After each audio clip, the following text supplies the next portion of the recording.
sebetulnya kita manusia itu sudah Allah ciptakan dalam bentuk yang sebaik-baiknya. Karena seringkali kita fokus pada kekurangan ya. Kalau manusia itu kan tempatnya berkeluh kesah gitu. Padahal mau bagaimanapun gitu ya, yang sudah diciptakan oleh Allah itu bentuknya sudah sebaik-baiknya. Kita akan lihat yang pertama yang akan kita bahas kali ini tentang sel. Sel itu juga ukurannya kecil, ukurannya mikroskopis, bisa terlihat kalau dilihat di bawah mikroskop, gitu. Dan mungkin selama ini juga kita menganggap sel itu sebagai suatu hal yang tidak bermakna gitu ya, dan tidak sama seperti halnya misalnya kita punya organ-organ seperti tangan, misalnya kaki kelihatan wujudnya gitu. Kalau sel kan enggak.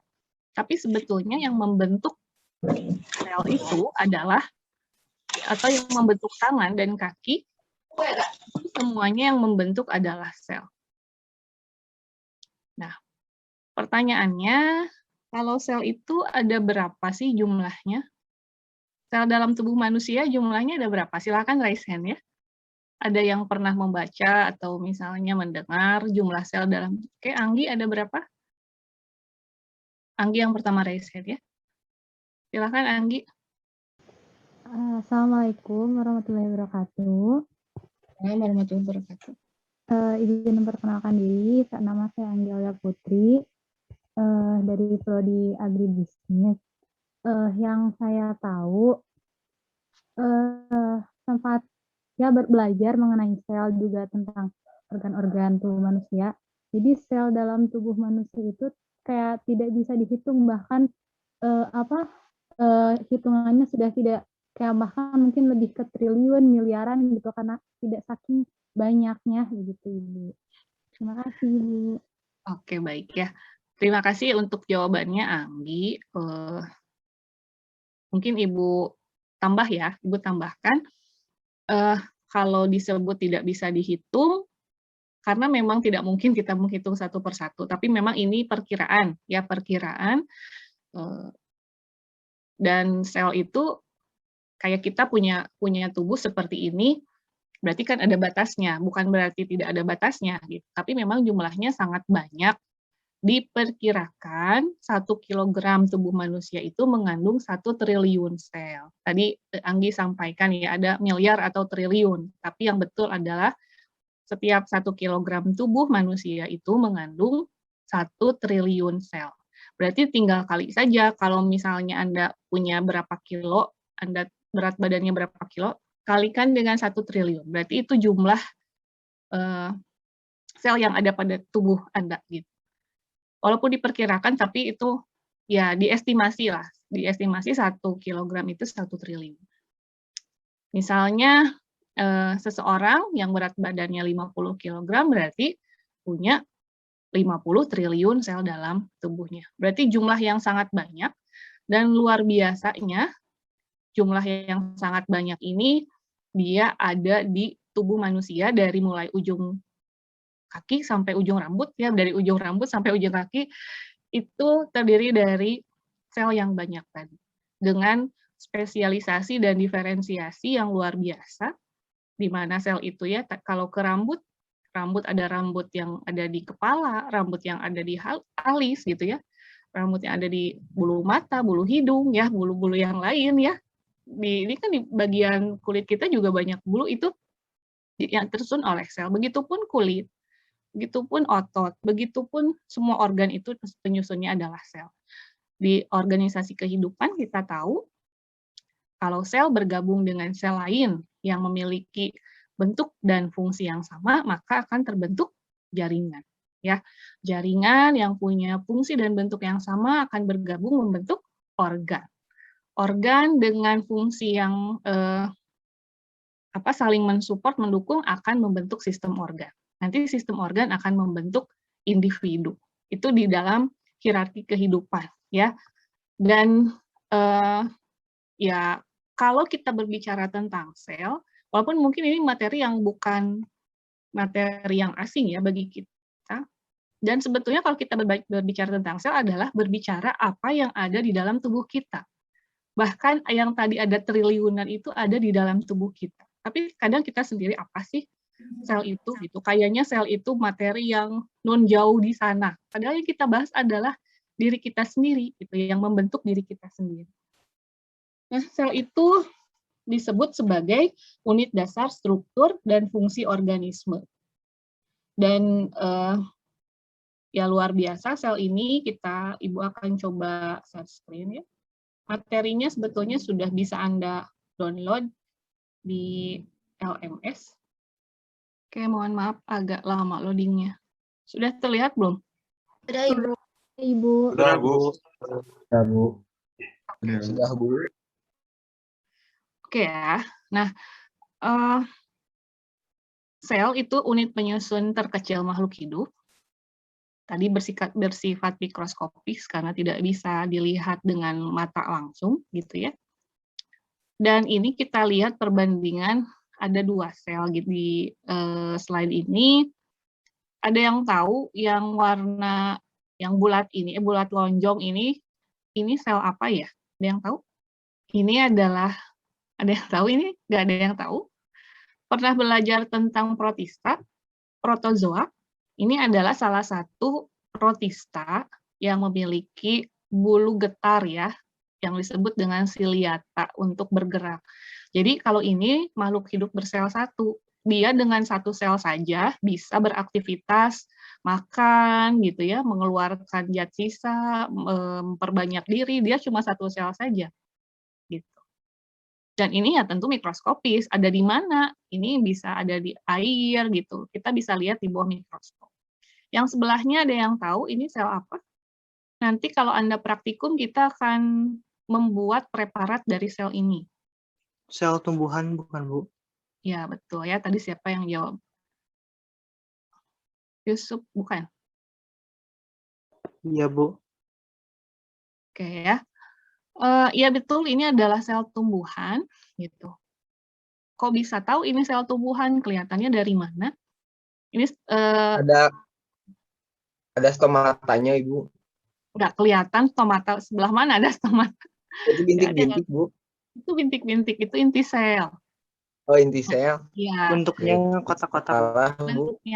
Bentuknya kotak-kotak ya. Bentuk kotak ini sebetulnya ciri khas dari sel tumbuhan. Kenapa? Karena sel tumbuhan ini punya ciri memiliki dinding sel. Jadi kalau dibuat preparat, itu bentuknya rapih gitu. Karena memiliki dinding sel ini gitu.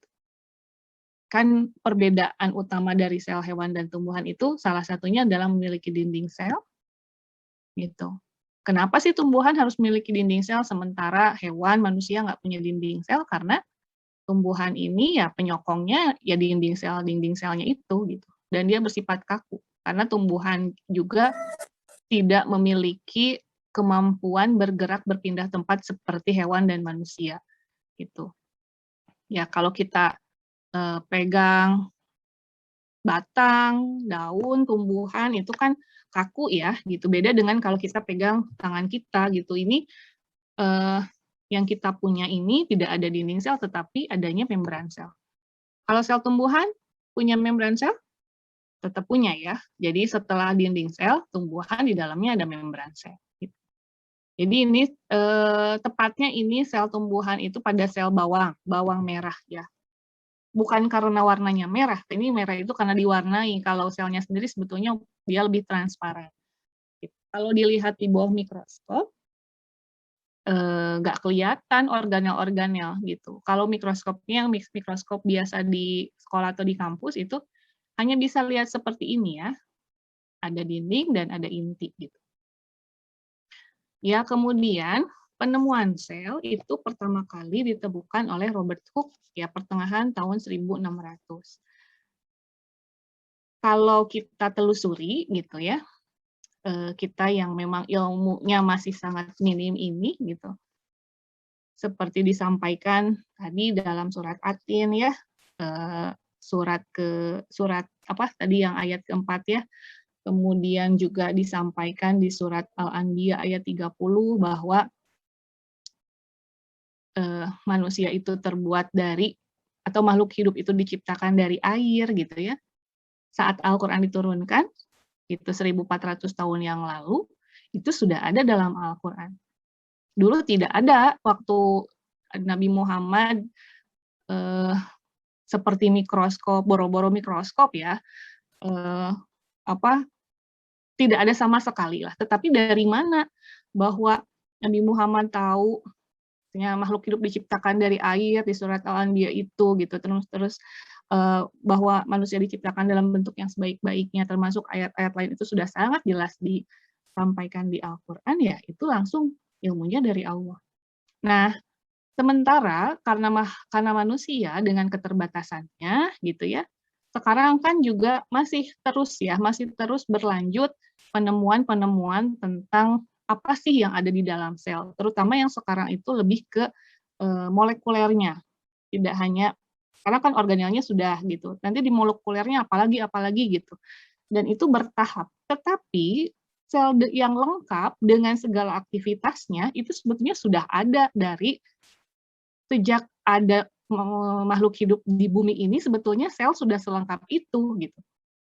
Hanya penemuan-penemuannya ya tadi bertahap gitu. Yang pertama menemukan ini pun sebetulnya wallahu a'lam ya, apakah pertama atau memang ada yang sebelumnya.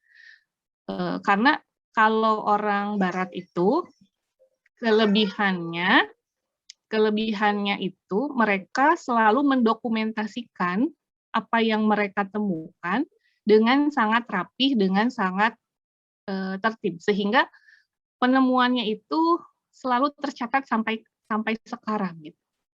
Ya, mungkin saja sebetulnya ada penemu-penemu lain gitu ya, yang memang sudah menemukan tetapi tidak mencatatnya dengan detail. Nah, Robert Hooke ini dia sebetulnya iseng ya menemukan irisan gabus kalau dulu mungkin banyak tutup botol itu pakai gabus yang kayu yang sudah kering gitu ya, yang sudah tua gitu.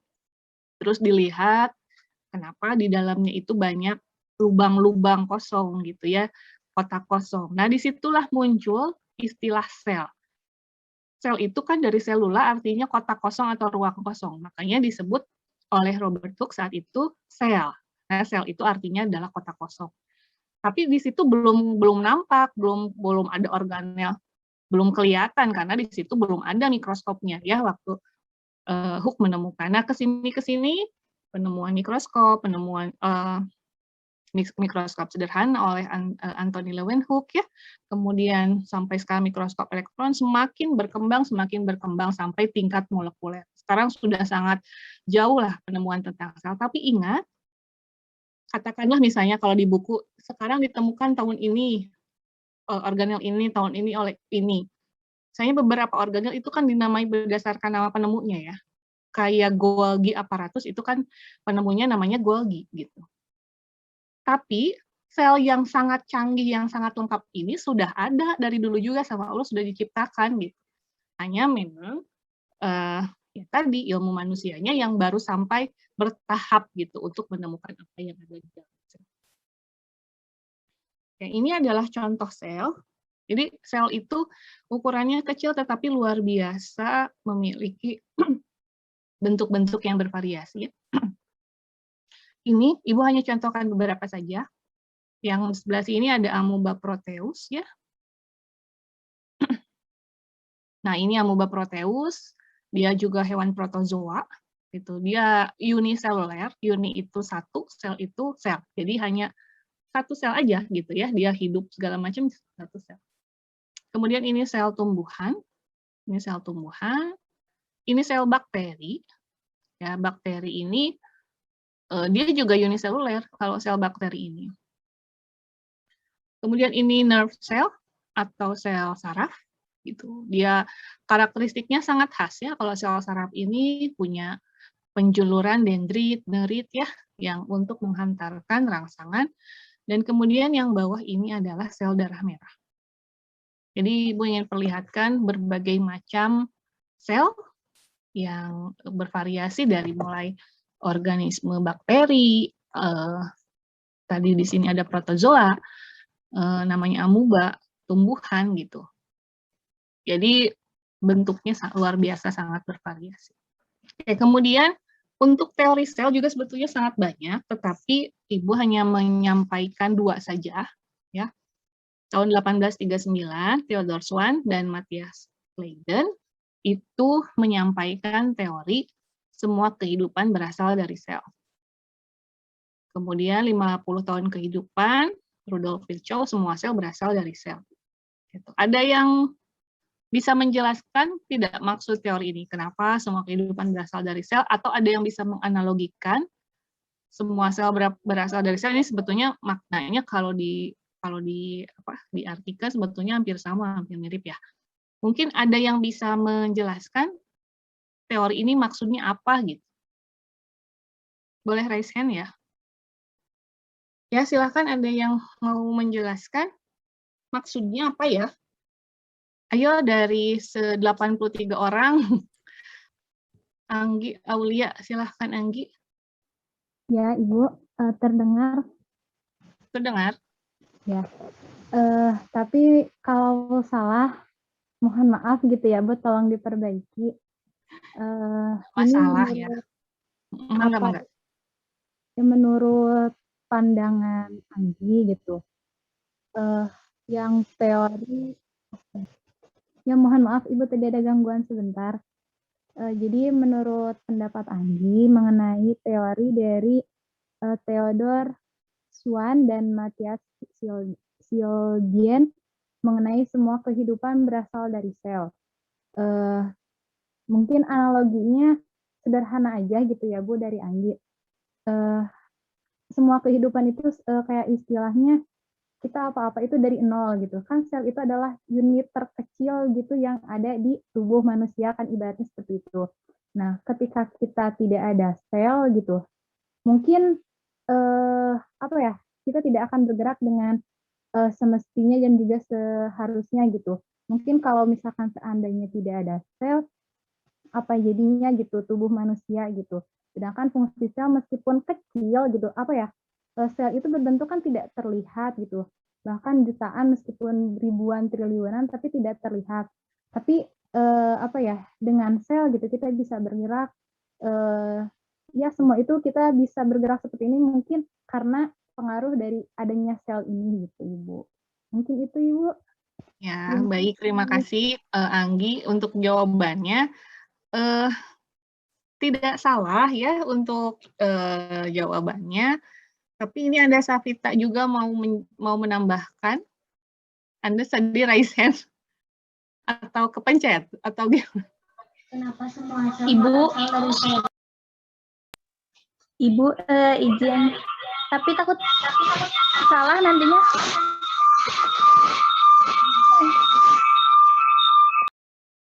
Nah, yang temannya mungkin dikecilkan dulu itu apa namanya mic-nya. Ini kuliahnya barengan ya, pinggir-pinggir ya.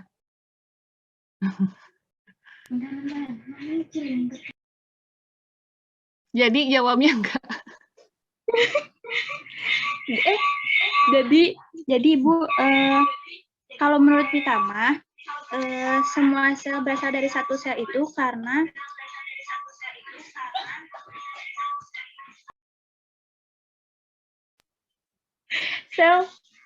Ibu Apa kamu malah ketawa? Jadi gimana ini teh? Maaf. Jadi karena satu sel saja sudah bisa menghidupkan satu makhluk hidup seperti amuba yang hanya memiliki satu sel, Ibu. Seperti itu. Oke ya. Terima kasih, Vita. Maaf Ibu sebelumnya. Ya, nggak apa-apa. Terima kasih untuk Anggi dan Vita untuk jawabannya. Sebetulnya kedua jawabannya tidak salah gitu ya. Karena dalam ini memang cukup luas gitu cakupannya gitu untuk pengertian ini. Karena tadi ya, satu sel itu adalah unit struktural dan fungsional gitu. Sel itu sendiri saja tadi betul kata kita bisa melaksanakan fungsi-fungsinya walaupun dia hanya sendiri. Baik itu yang uniseluler, kalau yang multi pun sama, dia punya sifat-sifat yang memang bisa mendukung untuk melaksanakan fungsinya. Kemudian mungkin contoh yang lain yang lebih bisa diterima gitu, bukan diterima maksudnya lebih, kita saja manusia, tadinya itu kan dari satu sel yang merupakan gabungan dari ovum dan sperma ya. Ovum dari ibu dan sperma dari ayah, itu kan satu sel, satu zigot saja. Ya, kemudian membelah gitu ya, membelah dengan pembelahan yang genap, membelah 2, jadi 4, jadi 8, jadi 16 dan seterusnya sampai Anda sedewasa ini, itu kan sebetulnya juga semua kehidupan kita asalnya dari satu saja, dari satu zigot. Apakah kita menyadari pertambahan sel? Enggak ya. Anda tahu-tahu sudah kuliah gitu ya. Anda tahu-tahu sudah kuliah. Apakah kita menyadari bahwa kita bertambah tinggi? Enggak kan? Kita tahu-tahu udah tinggi gitu. Tahu-tahu sudah kuliah, tahu-tahu nanti masa pertumbuhannya selesai. Kalau masa pertumbuhan itu masih bisa ya sampai umur 23 kalau laki-laki. Kalau perempuan masih sampai 20. Jadi Anda itu sebetulnya masih masa pertumbuhan. Kalau masih mau tumbuh, Anda masih bisa sebetulnya.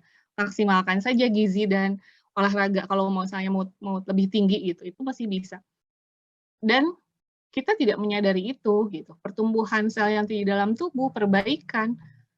Kita taunya kita bertambah besar aja. Kita taunya kehidupan kita itu berjalan sebagaimana mestinya. Artinya aktivitas manusia kan tidak lebih dari sekedar ya, aktivitas manusia tidak lebih dari sekedar tidur, makan, ya, membuang apa yang sudah kita makan dan kita minum dalam bentuk urin dan feses gitu kan.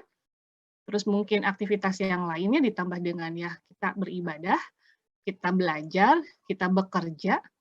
Nah kalau tidak ada nilai ibadahnya sebetulnya aktivitas kita begitu aja.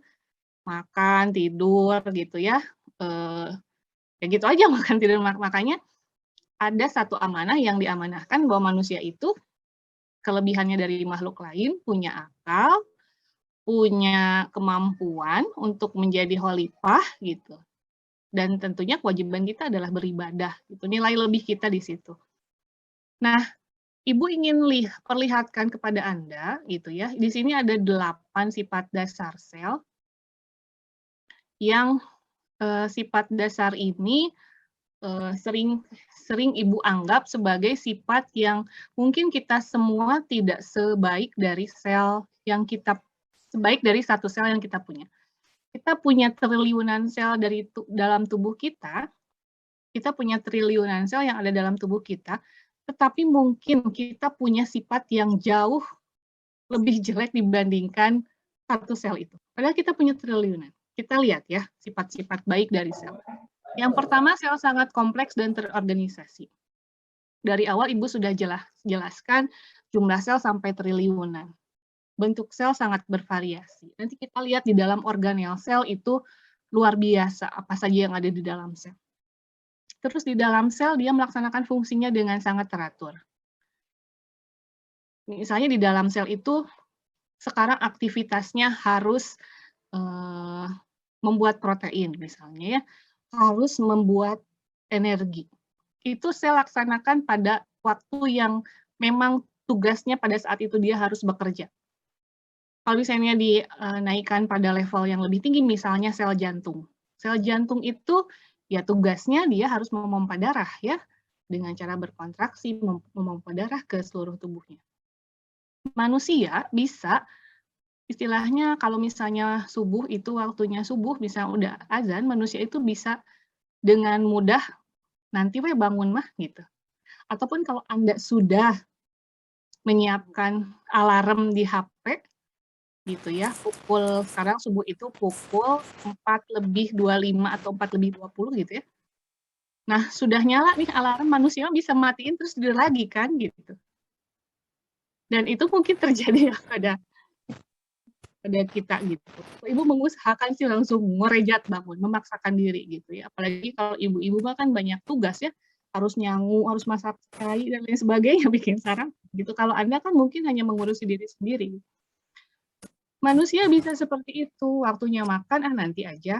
Coba kalau sel jantung berpikiran seperti kita. Waktunya berdetak nanti aja, capek sel udah puluhan tahun nih berdetak gitu. Ya nggak bisa seperti itu gitu. Jadi kalau sel mah waktunya dia melaksanakan tugas. Dan hampir semua sel dalam setiap detik waktu itu melaksanakan tugasnya nggak berhenti. Artinya sel itu kompleks dan terorganisasi. Dia juga melaksanakan aktivitas komunikasi dengan sel yang lain. Sel jantung itu kan banyak juga ya, bisa melaksanakan aktivitasnya juga sel jantung, pasti komunikasi antara satu sel dengan sel yang lain, terorganisasi. Dan kita nggak nyadar, dan kita nggak memperhatikan, bahkan yang kita tahu jantung kita berdetak, kita hidup, kita bisa melaksanakan aktivitas.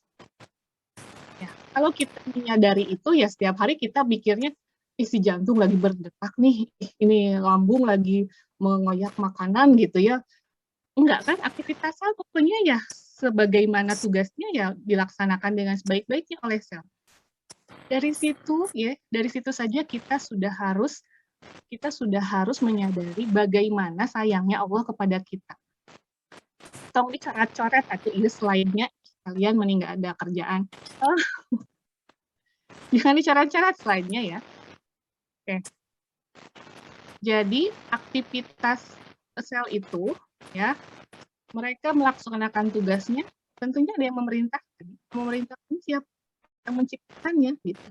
Untuk siapa diperintahkan sel itu beraktivitas? Untuk kita. Luar biasa sayangnya Allah kepada kita manusia ya. Yang kedua, sel memiliki program genetik tersendiri. Program genetik ini yang ada di dalam inti sel yang disebut dengan DNA gitu. Sel itu bisa, kalau tugasnya sekarang bikin protein. Kalau sekarang tugasnya membelah diri gitu. Jadi sudah ada kemampuan memiliki program genetik. Sel mampu memperbanyak diri. Ya, tadi Ibu contohkan, tadinya kita kan bentuk hanya satu zigot saja. Satu zigot menjadi bayi, menjadi anak-anak, gitu, remaja. Itu kan berarti ada aktivitas memperbanyak diri. Ya, memperbanyak diri dan tentunya memperbaiki diri. Kalau kita luka, itu ada aktivitasnya untuk memperbaiki diri. Itu rambut bertambah panjang kan memperbanyak diri gitu ya. Kemudian sel membutuhkan dan menghasilkan energi. Jadi sel energi yang kita dapat saja gitu untuk Anda mendengarkan Ibu kan perlu energi ya. Mikir kan gitu. Mikir itu energinya tinggi loh. Ngedit aja perlu 8 ATP gitu ya, apalagi mikir perlu berapa ATP. Energi kita dapat dari mana? Dari makanan gitu. Dari karbohidrat, dan karbohidrat kok bisa jadi energi? Yang mengubah karbohidrat glukosa menjadi ATP sebetulnya di dalam sel di mitokondria. Gitu. Kemudian sel melakukan banyak reaksi kimia. Tentu saja aktivitas metabolisme itu kan reaksinya sangat banyak ya. Sel melakukan banyak aktivitas mekanik. Tentu saja, dan sel mampu merespons stimulus, dan sel mampu mengatur dirinya sendiri. Luar biasa ini sel. Bentuknya kecil, tetapi aktivitasnya sangat banyak. Dan makanya tadi Ibu sampaikan, apakah kita yang memiliki triliunan sel ini punya sifat-sifat baik seperti sel? Gitu. Padahal kita punya triliunan sel, tapi kadang gitu kita ada tugas atau aktivitas dinantikan gitu ya. Saya harusnya sholatnya dientar-entar lewat aja waktu sholatnya gitu. Nah, jadi kita punya triliunan sel yang mendukung beraktivitas yang Allah ciptakan untuk kita. Makanya tadi disampaikan bahwa Allah menciptakan manusia dalam bentuk yang sebaik-baiknya. Dikasih triliunan sel itu adalah bentuk kita yang sebaik-baiknya. Gitu. Ya, jadi kita perlu bersyukur bahwa Allah sudah menciptakan triliunan sel itu untuk kita bisa melaksanakan aktivitas. Maka bentuk syukur kita adalah beribadah yang benar, gitu. Beribadah bukan bersyukur itu ya memang mengucapkan alhamdulillah, tapi setelah itu kita tingkatkan ibadah kita. Gitu ya. Nah, jadi dengan Ibu mungkin ya kita sama-sama saling mengingatkan belajar itu bukan sekedar kita tahu konsep gitu, tapi kebermanfaatannya juga untuk kita gitu, untuk bekal kita. Bekal ini kan bekal bukan hanya di dunia ya, insya Allah mudah-mudahan bekal di akhirat. Selanjutnya, jadi sebetulnya ini tadi sudah Ibu bahas. Ini adalah sel hewan, di mana sel hewan ini sebetulnya sel manusia ya. Ini juga nanti insya Allah kalau praktikum Anda akan lihat sel seperti ini. Ini adalah sel yang diambil di bagian dalam pipi gitu ya. Kalau pipi bagian dalam itu diambil selnya kayak gini gitu. ini ada membran sel, ini ada inti sel. Bu, warnanya kok biru gitu. Sebetulnya warna sel itu kan tadi kata Ibu transparan, tapi ini diwarnai dengan methylene blue. Kalau nggak tahu methylene blue itu apa, kalau yang suka pelihara cupang, suka dikasih warna biru, itu tuh kayak gitu methylene blue ya. Sekarang suka dipakai buat ngebiruin air cupang gitu. Ikan cupang kan banyak yang melihara. Mungkin ada yang tahu itu adalah methylene blue. Nah, di sini ada membran, di tengahnya ada protoplasma, dan di dalamnya ada organel. Tadi, kenapa Bu ini organelnya yang kelihatan? Karena kalau ingin kelihatan organel harus pakai mikroskop elektron. Di dunia ini hanya ada beberapa mikroskop elektron ya. Di Indonesia juga nggak tahu ada, katanya sih ada tapi entah di mana gitu. Yang jelas yang nanti kita bisa lihat sebetulnya hanya seperti ini. Bukan berarti tidak ada organelnya, tapi organelnya ada, cuma saking kecilnya harus dilihat dengan mikroskop yang lebih canggih.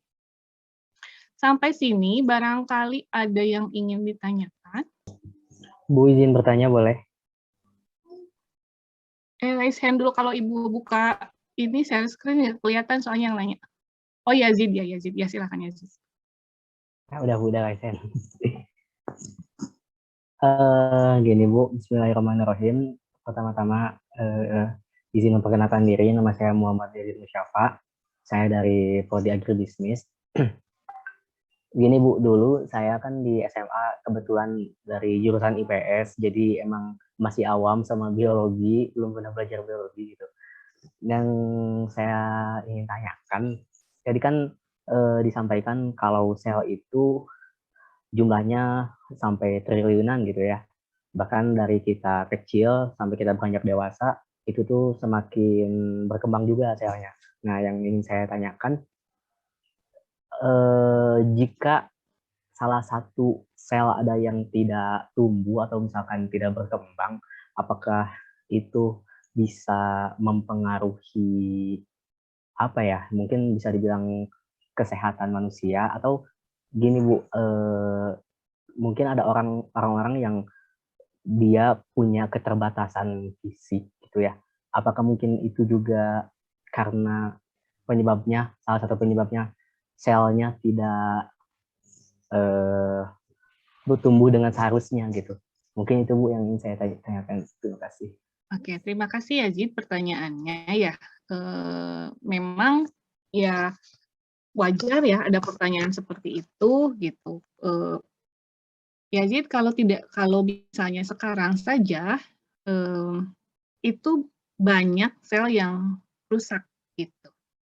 Di tubuh kita sendiri misalnya ini di bagian kulit terluar juga ini kan banyak sel-sel mati. Daki ya, kotoran itu sebetulnya sel yang sudah mati dicampur dengan kotoran gitu. Bukan hanya sekedar kotoran, itu ada sel yang sudah mati. Jadi kalau lapisan kulit itu kan berlapis-lapis ya. Yang paling terluarnya epidermis, kemudian pasti ini ada sel-sel yang mati, apa kegesek gini tuh sel matinya tuh banyak gitu. Tetapi gitu, pada kondisi masih bisa diperbaiki dalam arti usianya belum tua, sel itu senantiasa tadi memperbaiki diri. Jadi kalau ada sel yang mati dari bawah tumbuh lagi memperbaiki sehingga ya kulitnya ya begini saja. Beda kalau orang yang sudah nenek-nenek, kakek-kakek, selnya mati sedikit-sedikit tapi nggak ada perbaikan sehingga jadi keriput. Tidak hanya di kulit, misalnya di sel-sel yang lain itu sebetulnya banyak sel-sel kita yang mati, tetapi dibandingkan dengan jumlahnya yang saking banyak triliunan, kalau hanya sekitar 1.000-2.000 yang mati mah nggak ngaruh gitu. Ya, gitu. Apalagi hanya satu buah mah nggak ngaruh, karena tadi kata Ibu, misalnya kita gini-gini ya, misalnya kita garuk-garuk itu banyak sel yang mati gitu. Banyak sel yang terkelupas, hanya nggak kelihatan gitu. Tapi kalau misalnya orang yang tadi misalnya tunadaksa mungkin ya pertanyaannya yang cacat misalnya ya, cacat saat dilahirkan, tidak punya tangan misalnya gitu, bukan ya sih? Iya Ibu, seperti itu, keterbatasan fisik. Keterbatasannya mungkin kita sebutnya tunadaksa gitu. Nah itu terjadi saat misalnya betul itu karena kurang sel. Kenapa bisa kurang sel? Ya mungkin bahasanya ya bahasa mudahnya gitu, kurang bahan gitu. Kurang bahan itu kok bisa kurang bahan? Misalnya gini, kalau hamil itu kan perlu nutrisi ya bayi itu untuk perkembangan. Nah, nutrisi itu didapat dari makanan ibu gitu. Kalau tidak tercukupi dari makanan ibu, biasanya bayi mengambil dari tubuh ibu. Katakanlah untuk bikin tulang ya, tulang kan dari kalsium ya, Ca2+ ya, gitu. Kan misalnya ibu teh harus minum susu gitu, harus makan ikan, makan daging sehingga kalsiumnya terpenuhi.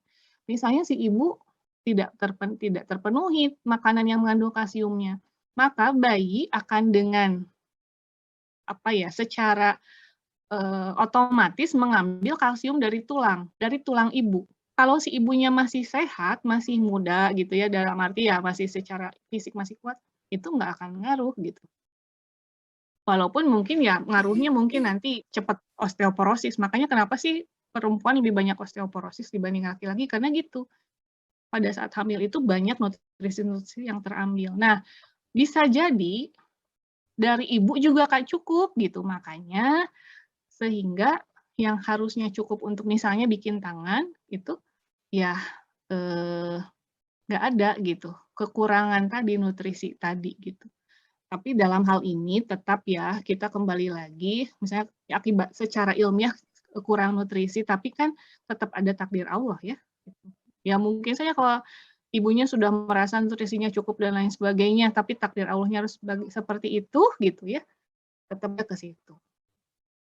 Gitu mungkin ya, jadi ya kalau secara ilmiahnya ya tadi kurang nutrisi dari ibu gitu, kurang bahan untuk membuat sel-sel sehingga misalnya ada kekurangan dan lain sebagainya. Begitu mungkin ya, Zid ya. Oke, siap. Terima kasih Ibu untuk mungkin, penjelasannya. ya. Oke, Fitri boleh silakan Fitri. Iya, baik Ibu. Assalamualaikum warahmatullahi wabarakatuh. Waalaikumsalam. Sebelumnya perkenalkan, nama saya Fitri Hairani Nasution dari Prodi Kimia. Kan di dalam sifat dasar sel itu ada sel sangat kompleks dan terorganisasi ya Bu. Berarti antara misalkan sel saraf mata dan sel saraf otak itu mereka nggak bisa nyatu atau gimana ya Bu? Nah, mohon penjelasannya Ibu. Mungkin sekian. Iya, sel saraf mata dan sel saraf otak itu sebetulnya saling berhubungan ya. Dari mana disebut tidak menyatunya gitu? Kalau misalnya kita kelilipan ya, secara refleks kan kita ngucek-ngucek mata gitu ya. Berarti kan sama saraf tangan juga berhubungan gitu. Semua sel saraf itu berhubungan loh. Gitu. Iya, semua sel saraf itu berhubungan, tetapi memang ada saraf sadar dan ada saraf tidak sadar. Kalau gerakannya misalnya Fitri misalnya sekarang tadi berbicara gitu bertanya itu kan berarti sadar ya. Tapi kalau misalnya kayak misalnya tadi kelilipan terus kita langsung mata kita gitu langsung mengedip-ngedip mata itu kan nggak sadar juga gitu. Tetapi kita ngeh kan gitu. Jadi sebetulnya semua saraf itu berhubungan. Kalau nggak berhubungan, misalnya kita misalnya menendang apa gitu sesuatu yang sakit gitu. Kalau nggak berhubungan, kita nggak akan teriak au gitu kan, atau astagfirullah gitu. Kalau nggak berhubungan, tapi kan berhubungan.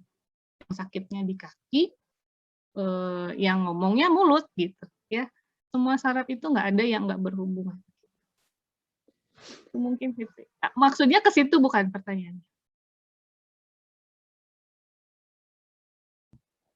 Kan ada yang misalkan ada yang dinamakan kenapa dinamakannya beda-beda gitu Bu. Misalkan kan sel itu di saraf gitu.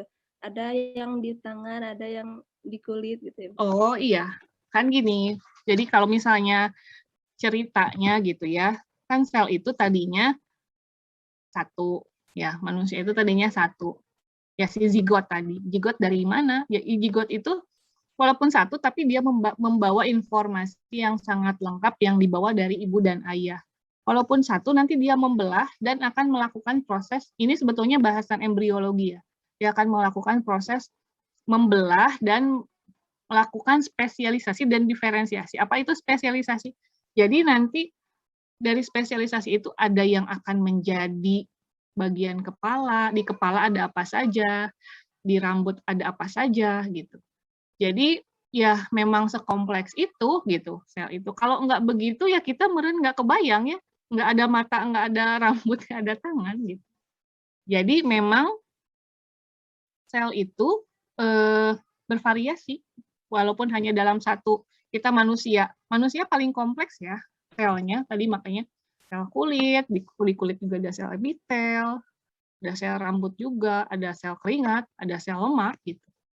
Memang begitu. Ada yang disebut kalau di embriologi itu spesialisasi dan diferensiasi.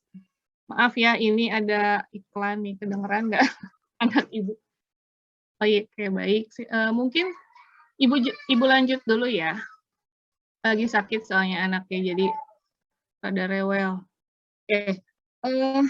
Untuk klasifikasi sel, ini yang ibu ambil yang secara umum saja. Sel itu dibagi menjadi 2 berdasarkan ada tidaknya membran inti. Ada yang disebut sel prokariot dan sel eukariot.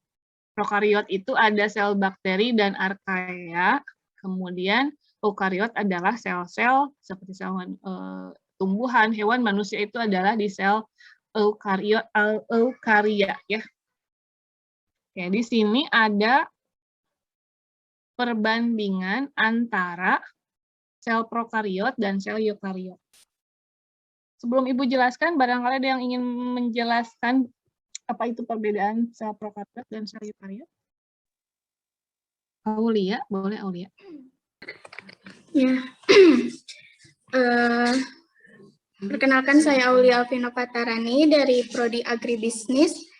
Mungkin saya akan sedikit menyebutkan, mungkin ya Bu, gak apa-apa. Sel prokariot dan eukariot berdasarkan ciri-cirinya mungkin. Yang pertama di prokariot itu, prokariot memiliki membran inti, sedangkan eukariot tidak memiliki membran inti. Juga di prokariot itu termasuk single cell, sedangkan eukariot merupakan multiseluler. Dilihat dari ukuran pun, prokariot kecil dan eukariot itu termasuk besar yang ukur. Terus di prokariot terdapat nukleoid, sedangkan di eukariot terdapat nukleus. Begitu Ibu, kurangnya mohon maaf. Oke, terima kasih untuk Aulia. Sudah tepat ya penjelasannya. Kalau prokariot dan eukariot itu sebetulnya yang membedakannya adalah ada tidaknya membran inti. Bukan membran sel ya, membran inti. Jadi membran inti itu membran yang membungkus inti yang ini ya. Nah, itu ada membrannya. Jadi kalau prokariot itu intinya ada tapi tidak ada bungkusnya, sehingga kayak gini aja, berantakan gitu ya. Gitu. Dan kalau dari ukuran, prokariot itu ukurannya lebih kecil, kalau eukariot itu ukurannya lebih gede, biasanya lebih besar ya. Organisasi kalau prokariot itu single cell, kan ini prokariot itu contohnya bakteri ya. Kalau yang eukariot ukurannya biasanya lebih besar. Kalau metabolisme, prokariot biasanya tidak perlu oksigen karena dia anaerob. Kalau yang eukariot memerlukan oksigen. Kemudian organel, prokariot itu organelnya tidak terbungkus membran, tapi kalau yang eukariot organelnya terbungkus membran. Oke, kita lihat di sini ukuran sel. Nah, sel itu kan berukuran sangat kecil ya. Dan ya tadi ada triliunan tadi ya. Dan sebetulnya sel paling kecil itu adalah mikoplasma ya. Tapi di sini kita akan lihat perbandingan dari yang paling kiri ke yang paling kanan. Ini ada sel telur ayam ya. Sel telur ayam ini dia 65 mm. Masih bisa dilihat nggak pakai mikroskop ya. Kemudian sel tumbuhan ini cenderung lebih besar dibandingkan sel hewan. Dia 10 sampai 100 mikro. Ada yang tahu mikro itu 10 pangkat min berapa? Mikrometer itu 10 pangkat min? Min berapa? Min 6. Min 6. Kalau nanometer 10 pangkat min? Min berapa? Min 9. Oke, 9 ya. Berarti kecil banget kan? Kalau min 6 berarti 0,0000006 ya. 001 maksudnya. 10 pangkat min 6. Jadi 1 per sejuta. Ini berarti 1 per berapa? Per semiliar ya. Gitu. 1000 juta maksudnya. Nah, ini satu sel tumbuhan itu 10 sampai 100 mikrometer. Tuh. Di dalamnya kloroplas. Nah, sel saraf itu 70 mikrometer. Sel darah merah itu 7 sampai 8 mikrometer. Kalau ini trypanosoma itu protozoa ya. Chlamydomonas itu alga hijau. Ini E. coli bakteri 1 sampai 5 mikro. Nah, HIV AIDS itu 100 nanometer. HIV AIDS itu virus. Kemudian berarti virus sama bakteri itu masih gede bakteri karena ada virus yang menyerang bakteri gitu. Jadi bakteri juga bisa sakit oleh virus gitu. Bukan kita aja yang bisa sakit COVID, bakteri juga bisa diserang oleh virus. Nah, sebetulnya apa sih kenapa sih ukuran sel itu kecil ya? Di sini ada analogi ruas rasio permukaan sel dan volume yang membandingkan jika diibaratkan ini adalah 1 sel dan yang ini adalah 8 sel. Secara ukuran volume dia sama, sisi-sisinya 2 cm, 2 cm, 2 cm. Kalau ini juga sama, hanya ini ada 8 sehingga ada 8 kotak kubus ya. 8 kubus yang sisinya 1 kali 1 kali 1 gitu. Nah, kalau kayak gini berarti kan jumlah selnya hanya 1. Hanya 1 ya. Kalau gini tadi ada 8 sel ya. Jadi number selnya kalau yang ini yang A itu hanya 1, yang B ada 8. Luas permukaan itu kan sisi tambah sisi. Ini ada 24 cm persegi, ini 48 cm persegi. Total volumenya alas kali lebar kali tinggi ya. 2 kali 2 kali 2 ini 8 cm persegi. Nah, yang ini juga sama volumenya. Tetapi jika dibandingkan antara luas permukaan dan volume, ternyata yang ini perbandingannya 3:1, sementara yang ini 6:1. Apa sih artinya? Jadi, kenapa sel itu dibuat dalam ukuran kecil? Gitu. Kenapa tidak dibuat dalam ukuran besar? Ya, ini sebetulnya untuk memaksimalkan ini. Karena kalau yang kecil itu, luas permukaannya lebih banyak, tetapi volumenya lebih kecil, gitu. Ya, ini dan berbagai aktivitas bisa dilaksanakan di yang kecil ini secara efisiensi lah ya. Secara efisiensi kalau lebih kecil itu volumenya juga lebih kecil, aktivitas metabolisme bisa dimaksimalkan gitu. Jadi sel itu dibuat lebih kecil, itu alasannya ya kurang lebih seperti itu. Ya. Oke, baik. Nah, ini kita lihat ada yang disebut representatif. Representatif itu ada yang tahu apa? Representatif. Direpresentasikan gitu ya.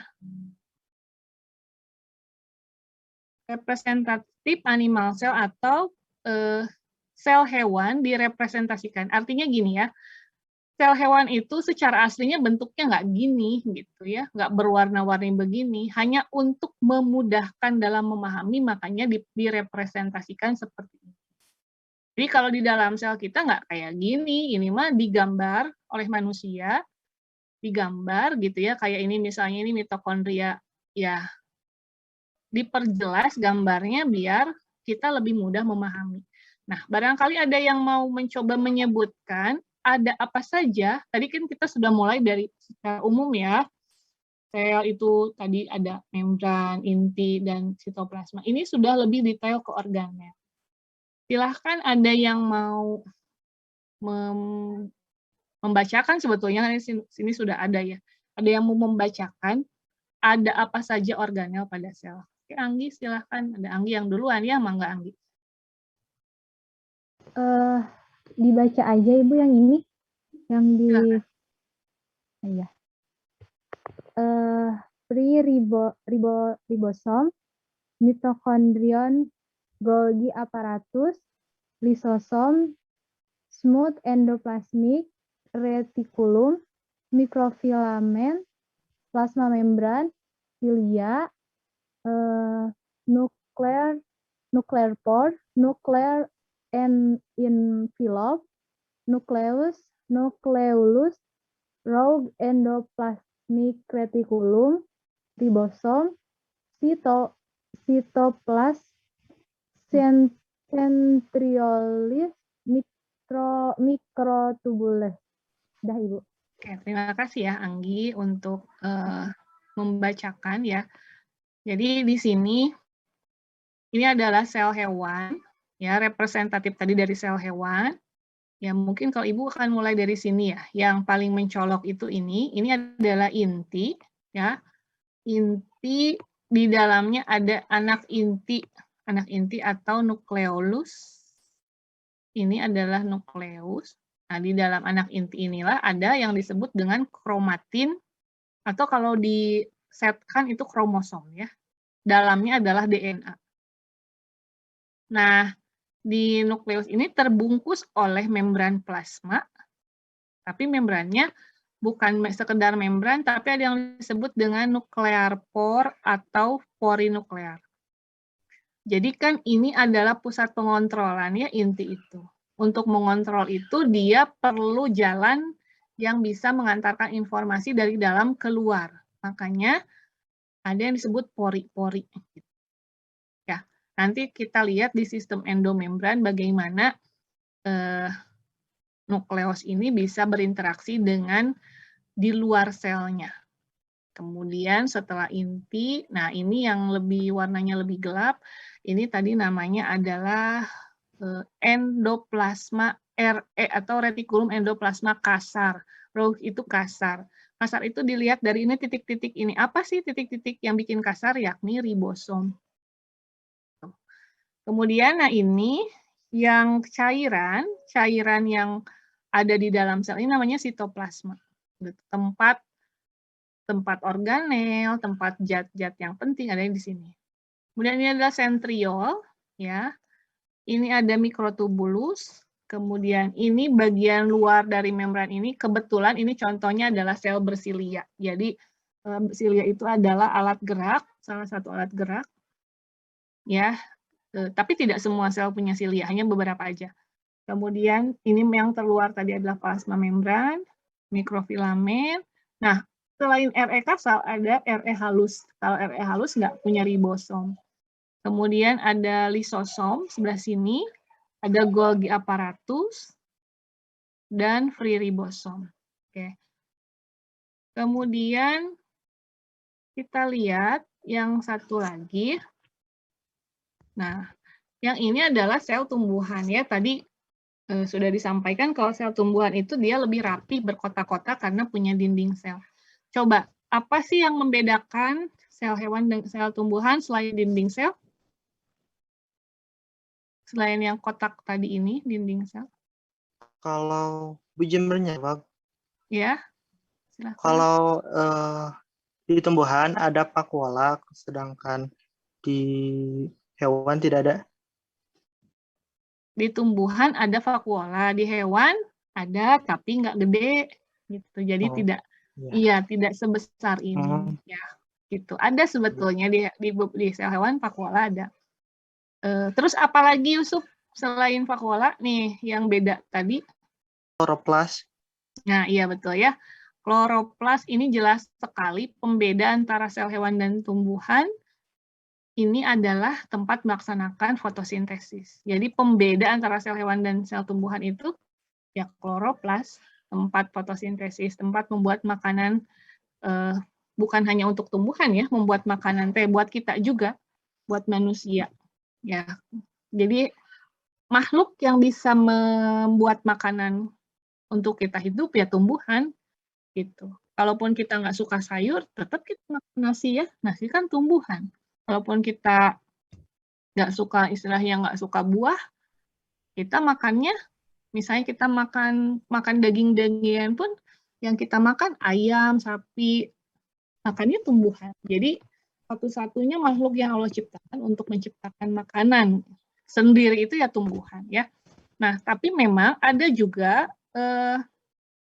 organel yang tidak ada di sel tumbuhan tapi ada di sel hewan ya.